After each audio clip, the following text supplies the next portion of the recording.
ఆ కళాశాల ఎంతో మంది విద్యార్థుల్ని ఇంజనీర్లుగా తీర్చిదిద్దింది.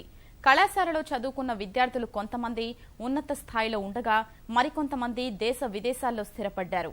1955-56లో మొదలైన వరంగల్ ప్రభుత్వ పాలిటెక్నిక్ కళాశాల ప్రస్థానం నేడు ప్రశ్నార్థకంగా మారింది.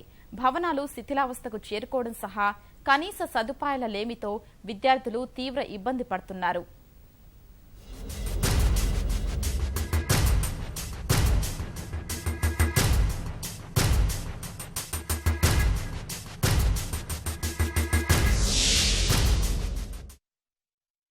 వరంగల్ ప్రభుత్వ పాలిటెక్నిక్ కళాశాలకు మంచి పేరు ఉండడంతో ఇక్కడ చేరే విద్యార్థుల సంఖ్య నానాటికీ పెరుగుతోంది. కళాశాలలో సివిల్, ఎలక్ట్రికల్, మెకానికల్, కంప్యూటర్ విభాగంలో 5 కోర్సులు అందిస్తున్నారు. విద్యార్థుల సంఖ్య ఎక్కువగా ఉండటంతో 2 సెక్షన్లుగా విభజించి షిఫ్టుల వారీగా బోధన అందిస్తున్నారు. 1600 మంది చదువుకుంటున్న ఈ కాలేజీలో 90 మంది బోధనేతర సిబ్బంది విధులు నిర్వహిస్తున్నారు. వారితో పాటు కాంట్రాక్టు సిబ్బంది కూడా ఉన్నారు. ఇన్ని హంగులున్నా ప్రస్తుతం కళాశాల భవనం శిథిలావస్థకు చేరడం వల్ల వారంతా భయం గుప్పెట్లోనే కాలం వెళ్లదీస్తున్నారు.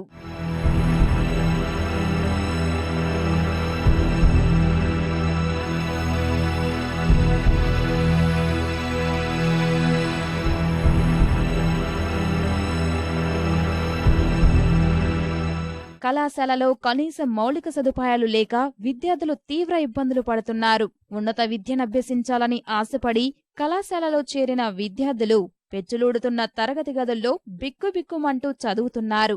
విద్యాబోధన మెరుగ్గా ఉన్నా పెచ్చులూడుతున్న గోడలు, విరిగిపోయిన కిటికీలు విద్యార్థులను ఆందోళనకు గురిచేస్తున్నాయి. కళాశాలలో తాగునీరు, మరుగుదొడ్ల సమస్య ఉంది. 2 ఏళ్ల క్రితం వసతి గృహం ఏర్పాటు చేసినా నేటికి ప్రారంభానికి నోచుకోపోవడం వల్ల ఇబ్బందులు తప్పడం లేదు. వేలాది మంది ప్రయోజకులు తీర్చిదిద్దిన పాలిటెక్నిక్ కళాశాల ఈ రోజు అధోగతి పాలై దీనావస్థకు చేరుకొని ఏ రోజు కూలిపోతుందో తెలియని భయానక పరిస్థితిలో ఉంది. సరైన టాయిలెట్లు, మంచినీటి మరుగుదొడ్ల వసతి లేదు. అదేవిధంగా భవనం పూర్తిగా శిథిలావస్థకు చేరుకుంది. కాబట్టి మరి ఉన్నతాధికారులు, ప్రభుత్వ యంత్రాంగం తక్షణమే స్పందించి నూతన భవన నిర్మాణం కోసం నిధులు మంజూరు చేయాలని చెప్పేసి విజ్ఞప్తి చేయడం జరుగుతూ ఉన్నది. విద్యాశాఖ మంత్రి కడియం శ్రీహరి గారైన సొంత జిల్లా అయిన వరంగల్ జిల్లాలో విద్యా వ్యవస్థ భ్రష్టు పట్టిపోతుందన్న దానికి ఒక మంచి ఉదాహరణ ఈ పాలిటెక్నిక్ కాలేజ్ అని మనం అనొచ్చు. ఇక్కడ మంచి అధ్యాపకులు ఉన్నారు, వాల్వీలున్నారు. మనం చదివితే ఉన్నత స్థాయికి చేరుకోగలమన్న ఒక ధీమాతో ఇక్కడికి వచ్చిన తర్వాత బిల్డింగ్స్ చూస్తే వాళ్ళు అసలు ఇక్కడ చదవాలా వద్దా అన్న పరిస్థితికి వస్తుంది. కాలేజ్ కూలిపోయే పరిస్థితిలోకి వస్తా ఉంది. గర్ల్స్ కి హాస్టల్ లేదు. మాకు చాలా ఇబ్బంది అవుతుంది. దీన్ని కూడా మళ్ళీ పునర్నిర్మించాలని నేను కోరుకుంటున్నాను. ఇప్పటికైనా అధికారులు, ప్రజా ప్రతినిధులు స్పందించాలని విద్యార్థులు కోరుతున్నారు. కళాశాలకు మళ్లీ పూర్వవైభవం కల్పించాలని వేడుకుంటున్నారు.